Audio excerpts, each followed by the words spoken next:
கர்ப்பிணி பெண்களுக்கான மத்திய அரசின் இலவச மருத்துவ திட்டம் தொடங்கி 10 ஆண்டுகள் நிறைவடைந்ததையொட்டி சிறப்பு நாணயம் மற்றும் தபால் தலையை சுகாதாரத்துறை அமைச்சர் JP நட்டா இன்று வெளியிட்டார். கடந்த 2016ஆம் ஆண்டு ஜூன் 9ஆம் தேதி பிரதமர் நரேந்திர மோடி இந்த திட்டத்தை தொடங்கி வைத்தார். இதன் மூலம் மகப்பேறு பெண்களுக்கு தரமான சிகிச்சை மற்றும் பாதுகாப்புக்கு முக்கியத்துவம் அளிக்கப்பட்டது. இந்த திட்டம் பெண்களிடையே பெரும் வரவேற்பை பெற்றது.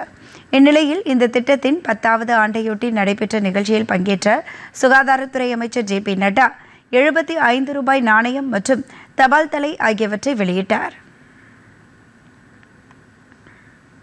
நிகழ்ச்சியில் பேசிய அவர், இந்த திட்டம் அனைத்து மாநிலங்களிலும் நல்ல வரவேற்பை பெற்றிருப்பதாக கூறினார்.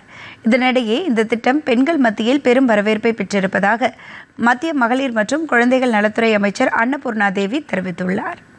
அவர் வெளியிட்டுள்ள சமூக வலைதள பதிவில், கடந்த 10 ஆண்டுகளுக்கு முன்பு தொடங்கப்பட்ட இந்த திட்டம் ஒரு பெரிய இயக்கமாக மாறிவிட்டதாகவும் கூறியுள்ளார்.